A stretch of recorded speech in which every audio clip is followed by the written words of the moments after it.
ഇന്ന് തന്നെ ഡൗൺലോഡ് ചെയ്യൂ. കാണൂ നിങ്ങളുടെ ഫേവറേറ്റ് ഷോസ്. നിനക്കെന്ത് പറ്റി മോളെ? ഒന്നുമില്ല ചെറിയമ്മേ. ഒന്നുമില്ലെന്നോ? പ്രതാപേട്ടനും അമ്പിയേച്ചിയും വരുന്നവരെ മോൾ ഓക്കെ ആയിരുന്നില്ല. എത്രയോ നേരമായിട്ട് മോൾ ഇവിടെ തന്നെ നിൽക്കുമായിരുന്നു. ഞാൻ പറഞ്ഞില്ലേടി, ദൈവത്തിന്റെ വിധി എന്താണെന്ന് നമുക്കറിയില്ലല്ലോ. നമുക്ക് പ്രാർത്ഥിക്കാം, അവരൊന്നാവാനായിട്ട് നമുക്ക് പ്രാർത്ഥിക്കാം. അവരെ ഇഷ്ടമുള്ളവരൊക്കെ അവരൊന്നാവാൻ വേണ്ടി പ്രാർത്ഥിക്കാം. നമ്മുടെ പ്രാർത്ഥന ദൈവം കേൾക്കും.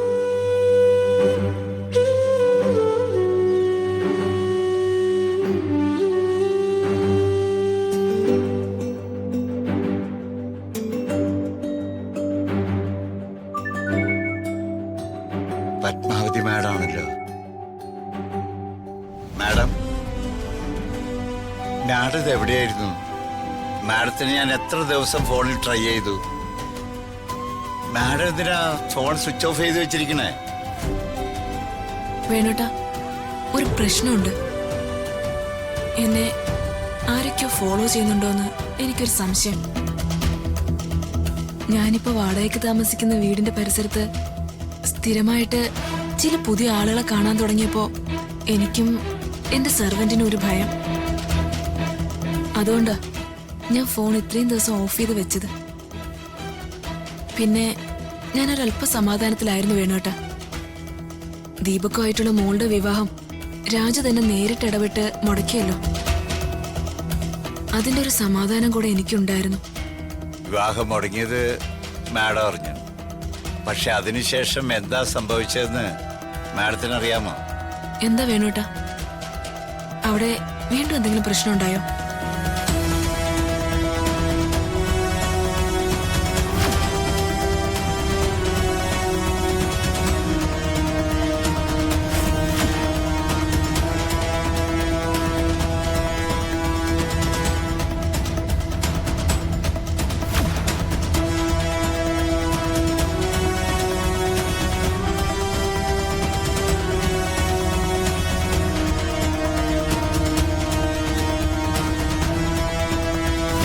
ചുരുങ്ങിയ ദിവസങ്ങൾക്കുള്ളിൽ ഇത്ര സംഭവങ്ങളൊക്കെ ഉണ്ടായോ വേണോട്ടാ? ഇങ്ങനെയാണ് കാര്യങ്ങളുടെ പോക്കെങ്കില് എല്ലാം കൈവിട്ടു പോവില്ലേ? എന്റെ പ്രതീക്ഷകൾ നശിച്ചു പത്മാവതി മാഡം. എല്ലാം നേരാവണമെങ്കിൽ എന്തെങ്കിലും ഒരു അത്ഭുതം നടക്കണം. ഞങ്ങളെ കൊണ്ടാവുന്നത് ഞാൻ രാത്രി ശ്രമിക്കുന്നുണ്ട്. പക്ഷേ എല്ലാം വിധി പോലെയല്ലേ നടക്കൂ മാഡം. ഞാൻ ഒരു തവണ കൂടി രാജുവിനെ ഹൃതികയെ നേരിട്ട് കണ്ട് സംസാരിക്കാൻ വേണോട്ടാ. രാജുവിനോട് ഞങ്ങൾ ഒരുപാട് തവണ സംസാരിച്ചതാണ്. പക്ഷെ ഒരു ഫലം ഉണ്ടായില്ല. ഞാൻ മാഡത്തെ നിരുത്സാഹപ്പെടുത്തുന്നില്ല. മാഡം ഒന്ന് ശ്രമിച്ചു നോക്ക്. പിന്നെ മാഡം സൂക്ഷിക്കണം.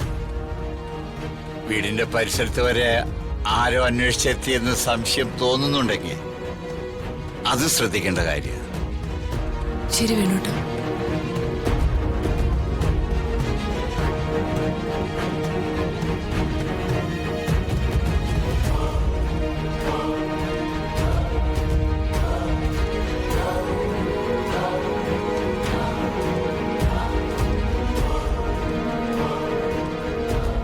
ഹലോ, അതെ, ഞാൻ ആ സ്ത്രീയെ കണ്ടു. ഞാൻ അവരെ ഫോളോ ചെയ്തോളാം.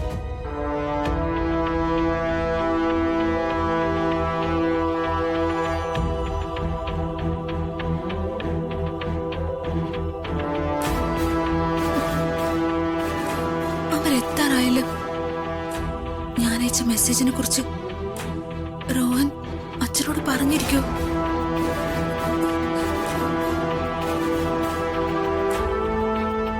അച്ഛനിപ്പോ അമ്മയെയും കൂട്ടി ഹോസ്പിറ്റലിൽ നിങ്ങൾ വരികയും ചെയ്യും. അച്ഛൻ എന്നോട് തോന്നിയ കുറച്ച് സ്നേഹം ഇന്നത്തോടെ ഇല്ലാതാവുന്ന എനിക്ക് തോന്നുന്നു.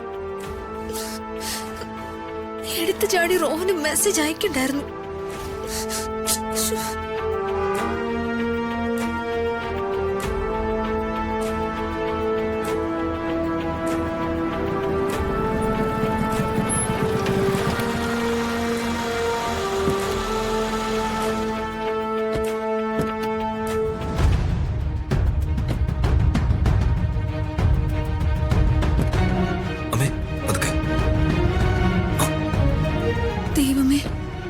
പ്രശ്നങ്ങളൊന്നും ഉണ്ടാവല്ലേ? പതുക്കെ സൂക്ഷിച്ചു. പ്രതാപേട്ട, ഡോക്ടർ എന്ത് പറഞ്ഞു? ഹെൽത്ത് ഓക്കെ ആയതുകൊണ്ടാ ഡിസ്ചാർജ് ചെയ്തത്. നല്ല റെസ്റ്റ് വേണമെന്ന് പറഞ്ഞു. ശേഖരേട്ടനോ? വിളിച്ചില്ലായിരുന്നോ? ഇല്ല. അവന് തിരക്കായതുകൊണ്ടായിരിക്കും. ഞാൻ അവന് ഉത്തരവാദിത്തപ്പെട്ട ചില ജോലികൾ ഏൽപ്പിച്ചിട്ടാ വന്നത്. ശേഖരനോട് എന്തെങ്കിലും ചോദിക്കാനുണ്ടെങ്കിൽ അവനോട് ഫോൺ ചെയ്ത് സംസാരിക്കുക. അവനെ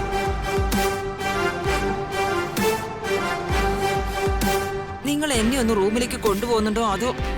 ചേച്ചി വാ.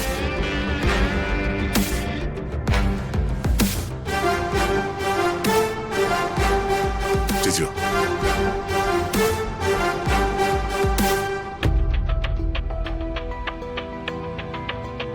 നിനക്കെന്ത് പറ്റി മോളെ? ഏയ് ഒന്നുമില്ല ചെറിയമ്മേ. ഒന്നുമില്ലെന്നോ? പ്രതാപേട്ടനും അമ്പിയേച്ചി വരുന്നവരെ മോൾ ഓക്കെ ആയിരുന്നില്ല. എത്രയോ നേരമായിട്ട് മോൾ ഇവിടെ തന്നെ നിൽക്കുമായിരുന്നു.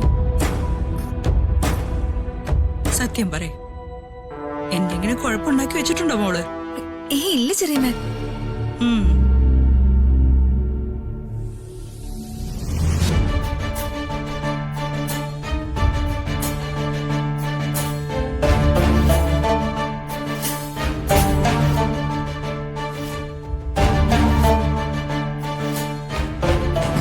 അങ്ങോട്ടേക്ക് ഇരിക്കെ.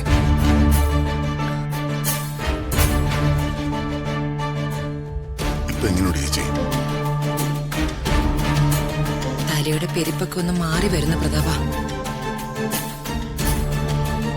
രാജു, ആ? നമ്മുടെ വീടിന്റെ ഇലക്ട്രിക്കൽ കാര്യങ്ങളൊക്കെ നോക്കുന്ന ഇലക്ട്രീഷ്യനെയും അതിന്റെ കോൺട്രാക്ടറെയും ഉടനെ വിളിപ്പിക്കണം. എന്നിട്ട് അതിൽ എന്തെങ്കിലും മെയിൻ്റെനൻസോ കാര്യങ്ങളോ വരുത്തണമെങ്കിൽ എന്താണെന്ന് വെച്ചാൽ അവരോട് ചെയ്യാൻ പറയണം. ആ ശരി സർ.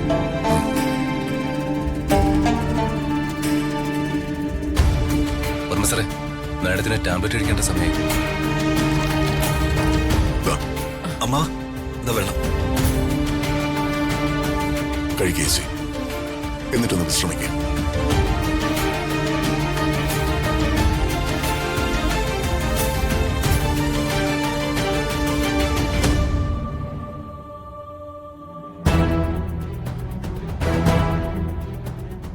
എന്നാ ശരി ചേച്ചി. ചേച്ചി കിടന്നോ, ഞാൻ പിന്നെ വരാം.